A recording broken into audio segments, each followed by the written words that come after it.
What if humanity was never meant to stay what it is? What if everything we call human nature, our desires, our fears, our longing for comfort, is not a final form, but merely a stage, a fragile bridge stretched between the beast we were and something far greater we could become? What if, as Friedrich Nietzsche dared to imagine, we are not the masterpiece, but the raw material from which the masterpiece must yet be carved? This question lies at the heart of one of the boldest, most unsettling ideas in all of philosophy, the idea of the Übermensch, the Overman, the Superman. A vision that was not meant to flatter us, but to challenge us, to tear us away from mediocrity, from obedience, from the smallness that clings to safety and calls it virtue.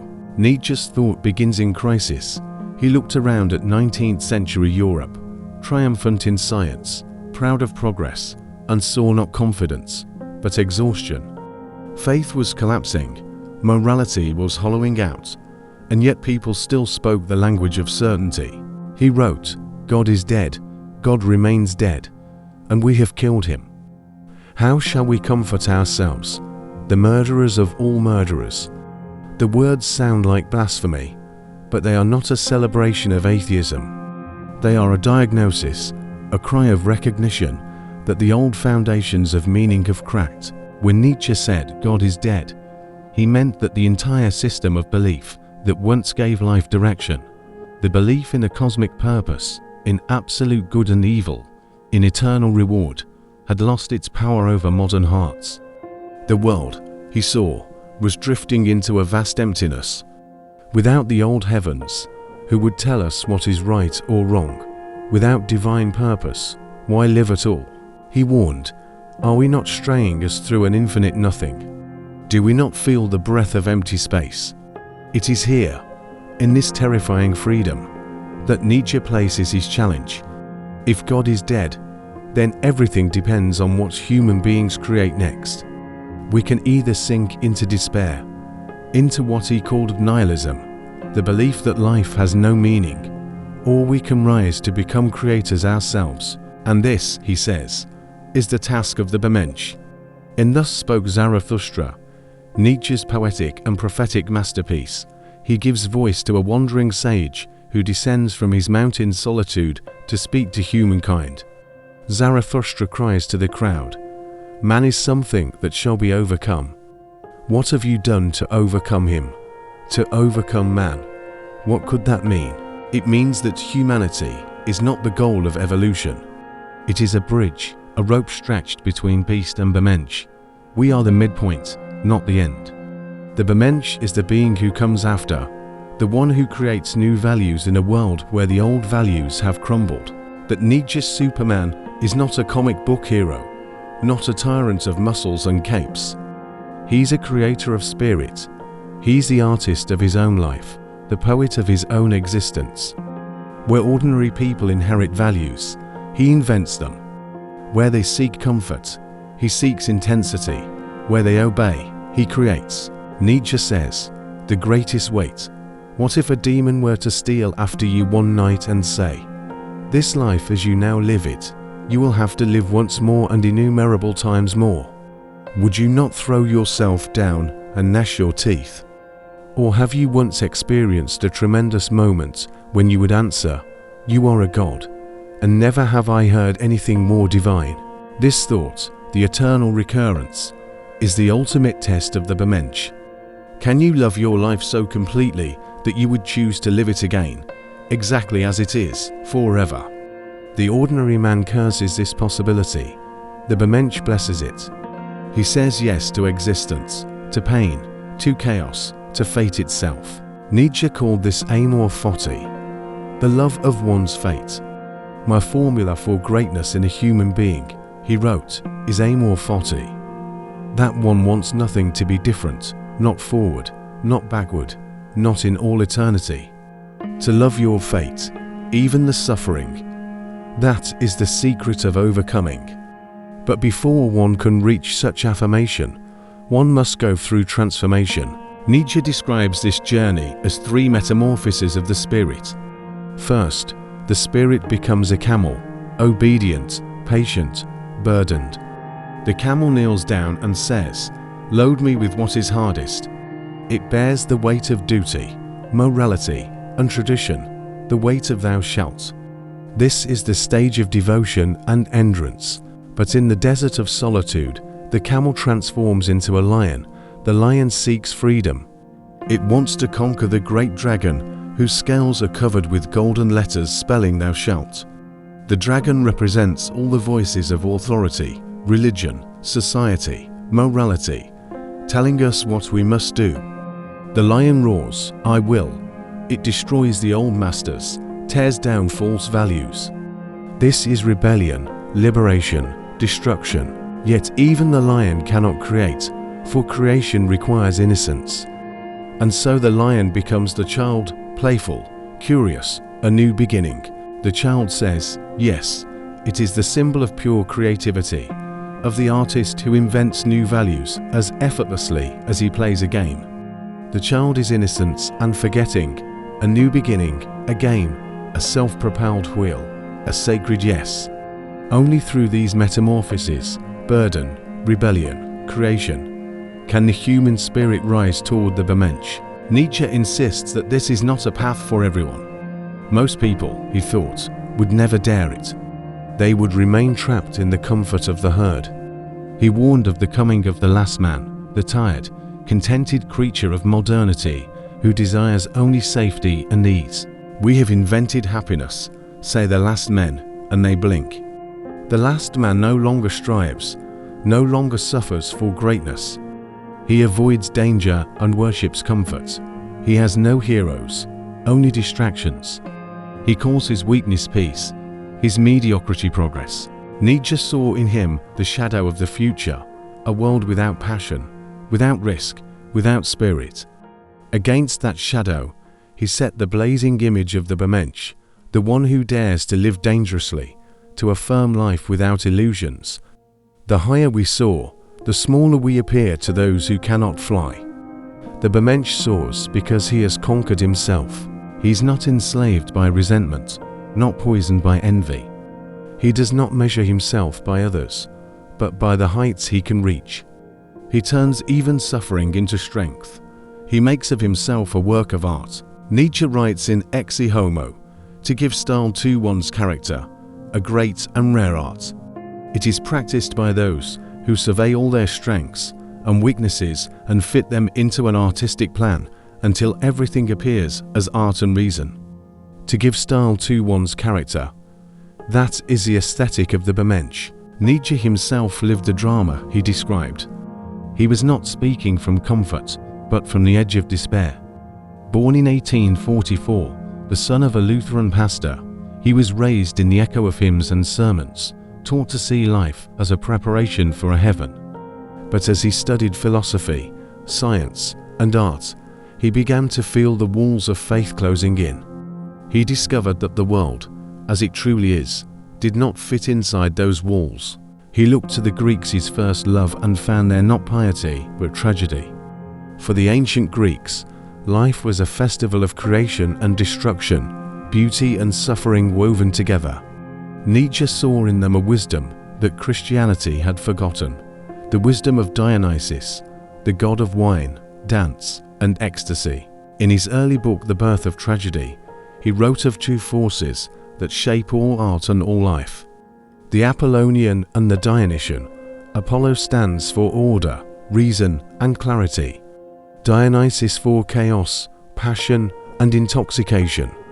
Great art, Nietzsche said, is born when these two forces embrace rather than destroy each other. So too is the great life.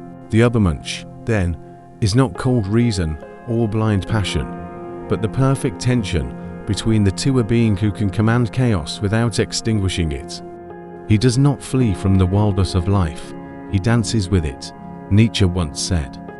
One must still have chaos in oneself to give birth to a dancing star. That line became a symbol of his entire philosophy. The dancing star is the spirit that transforms turmoil into light. The chaos within us, the pain, the conflict, the longing is not something to be erased but to be used. This, for Nietzsche, is the highest act of creation, to turn suffering into art, weakness into strength, failure into wisdom. It is a task of transformation, a lifelong alchemy of the soul. He saw that most people flee from suffering. They anesthetize themselves with comfort, religion, or distraction. But those who seek greatness must learn to suffer consciously. In Beyond Good and Evil he writes, "What really arouses indignation against suffering is not suffering as such, but the senselessness of suffering. The task is to give it sense, to make it serve creation." Nietzsche called this the will to power, not the lust to dominate others, but the inner drive to expand, to overcome, to shape and reshape the self. Every living thing, he thought, seeks to express its strength, to become more. For humans, that expression is spiritual and creative. To live is to interpret, to create meaning. To stop creating is to decay. Thus the Übermensch is the fullest expression of the will to power. He embodies strength without cruelty, creation without apology. He does not need to justify himself to any higher authority, because he himself has become the author of value. Nietzsche imagined this as the great reversal of all moral tables. He called it a revaluation of values, turning the inherited notions of good and evil upside down. Where Christianity glorified meekness, humility, and submission, Nietzsche praised vitality, courage, and self-affirmation. Where traditional morality taught guilt, he taught innocence, the innocence of becoming. He asked, why should life be judged by some external standard? Is life not its own justification? In Thus Spoke Zarathustra, he cries, "Remain faithful to the earth, and do not believe those who speak to you of otherworldly hopes." For Nietzsche, every morality that turns its eyes away from the earth, that condemns instinct and passion, is a morality of resentment. He called it slave morality, the morality of those who cannot act, who therefore glorify weakness and call it virtue. Against it he placed master morality, the values created by the strong, the noble, the life-affirming. But Nietzsche did not mean social classes or political domination. He meant an inner distinction, the difference between those who create values and those who inherit them, between those who say yes to life and those who curse it, between the creators and the complainers. To become the Übermensch is to move beyond both good and evil, to see them not as opposites decreed by heaven, but as instruments of creation. It is to realize that moral concepts are tools, not chains. Nietzsche wrote, "The noble type of man feels himself to be the determiner of values. He does not need approval, he judges. What is harmful to me is harmful in itself." This radical independence is what frightened his age and perhaps still frightens ours. Because if the Übermensch exists, there can be no universal morality, no eternal law, no ready-made meaning. We must take responsibility for the meaning of our own lives. This is the unbearable freedom Nietzsche offers. It is the freedom of a mountaintop, cold and bright, where no one else can tell you how to live. He loved that image. Mountains appear again and again in his writings, places where air is thin but vision is clear. He writes, "He who climbs upon the highest mountains laughs at all tragedies, real or imaginary." Nietzsche himself climbed mountains literally during his years of solitude in the Swiss Alps, and figuratively through his philosophy. He lived alone, often sick, writing feverishly, breaking with friends, alienating almost everyone. Yet in his solitude he found a strange joy. He called himself a disciple of the philosopher Dionysius and a yes-sayer. He wanted philosophy not as consolation, but as intoxication, a way of dancing on the edge of chaos. And always he returned to the image of Zarathustra, his prophetic alter ego, who walks among men as among sleepers. Zarathustra speaks of the rope between beast and Übermensch and says, "What is great in man is that he is a bridge and not a goal." To live as a bridge means to accept instability, to live in tension. It is the task of constant self-overcoming. Every triumph must be surpassed, every certainty must be questioned. He once wrote to a friend, "I am not a man, I am dynamite." By this he meant that his philosophy was meant to explode complacency, to shatter illusions, so that something new could be born. He wanted to prepare a new kind of human being, one who could live without the old metaphysical crutches, who could face the abyss and still dance. But that abyss is always near. Nietzsche knew that the will to create can easily become the will to destroy, that the path of the Übermensch runs perilously close to madness. And indeed, madness eventually claimed him. In 1889, he collapsed in Turin after embracing a beaten horse, overcome by pity. He never recovered.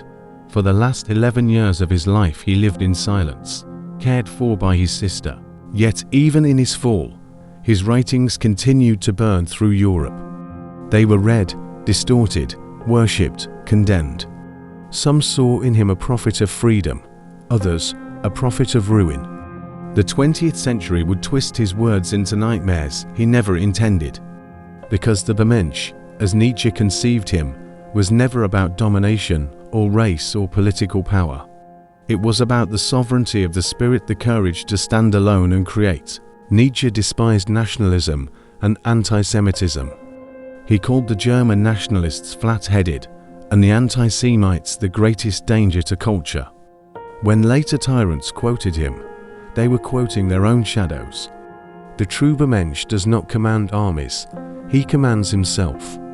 He does not seek to rule others, but to rule his impulses. He does not impose one truth on the world. He creates 1,000 truths, knowing all are provisional. He is not a superman of might but of meaning. In Exe Homo, Nietzsche looked back on his life and wrote with strange serenity, "I know my fate. One day my name will be associated with the memory of something tremendous, a crisis like no other on earth." He was right, but the crisis he foresaw was not the triumph of cruelty. It was the test of whether humanity could bear its own freedom. And now, more than a century later, we still stand in that test. More than a century has passed since Nietzsche's pen fell silent, and yet his shadow stretches longer than ever.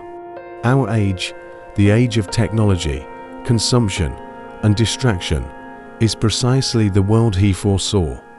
A world of the last men, comfortable but hollow, endlessly entertained but starved for meaning. We have conquered nature, but not ourselves. We have silenced the gods, but not the fear that replaces them. We scroll through infinity, hungrier than ever for a purpose that cannot be downloaded.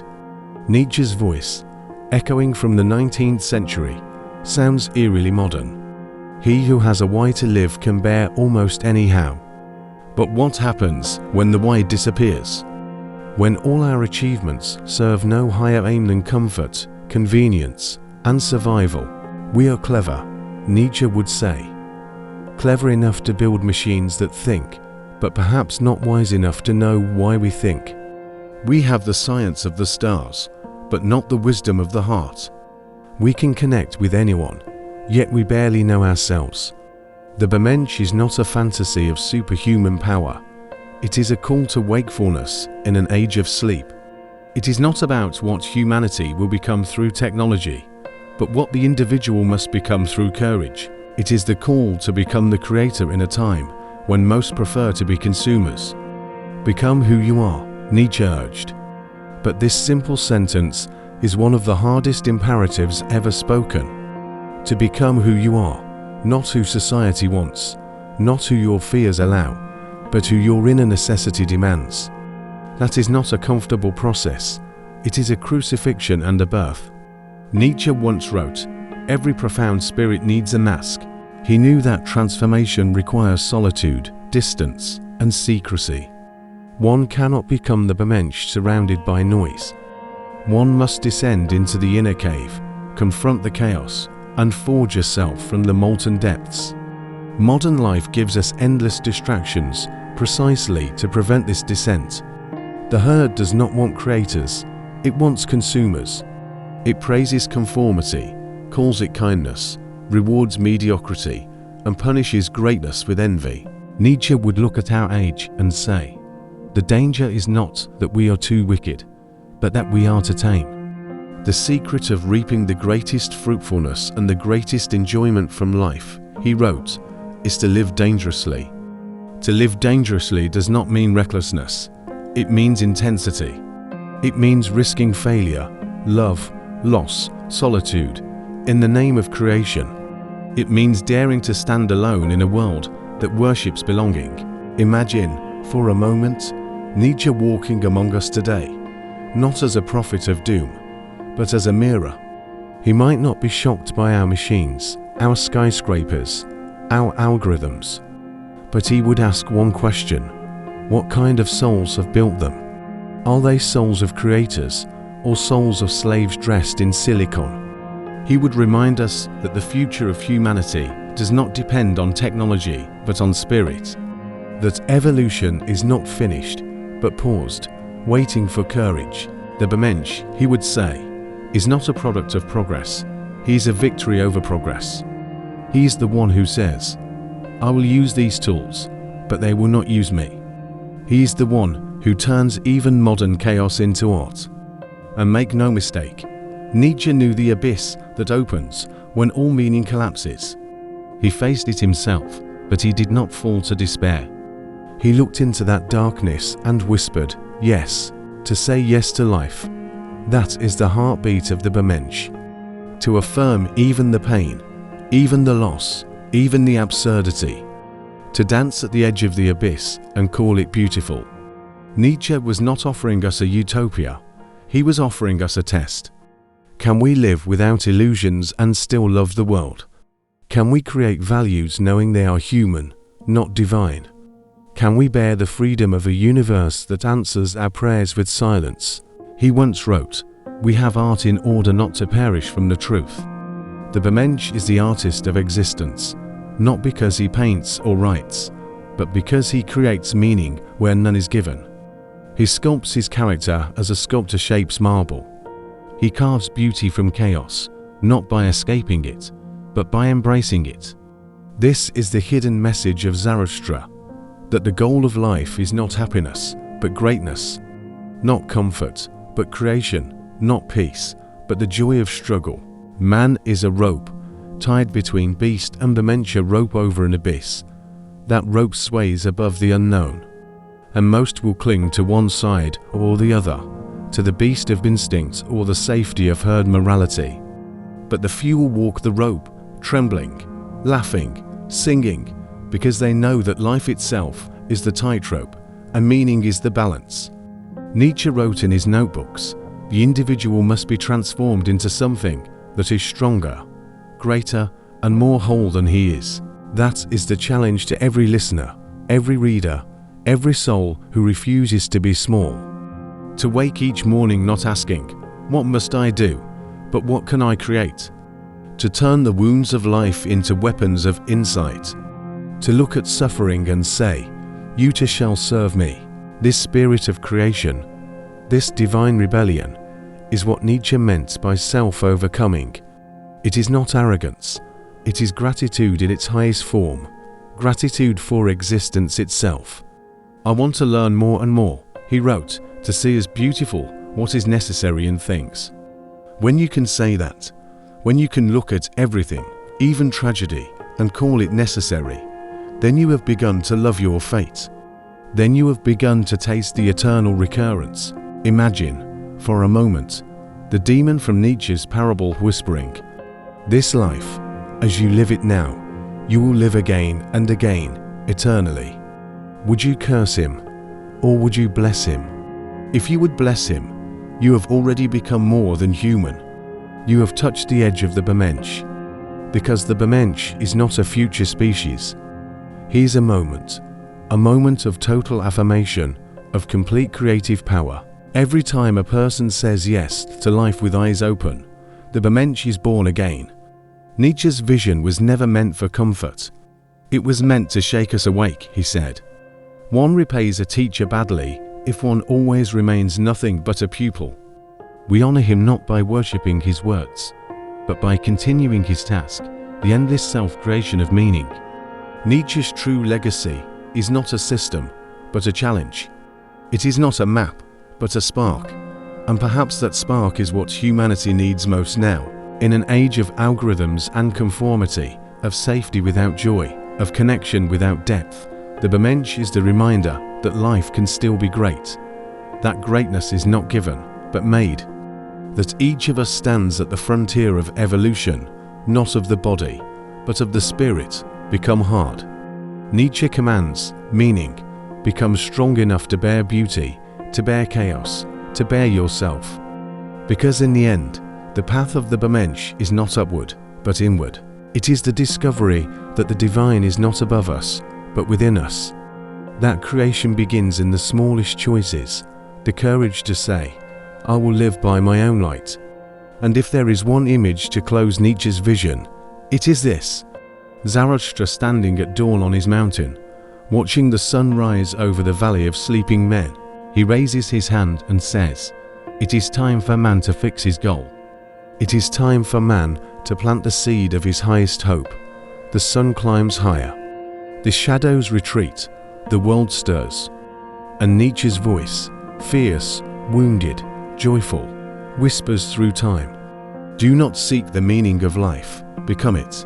And so, Nietzsche's vision remains, not a prophecy of despair, but an invitation to rise, to question, to create, to become. If this journey through the idea of the Übermensch sparks something in you, a thought, a question, a quiet fire, then carry it with you. Because philosophy begins not with answers, but with awakening. If you found meaning in this reflection, give it a like. It helps the light reach others still walking in the dark. And subscribe to the channel for more explorations into the minds and ideas that shaped our world. Until next time, keep thinking, keep creating, and above all, stay human, on the path beyond the human.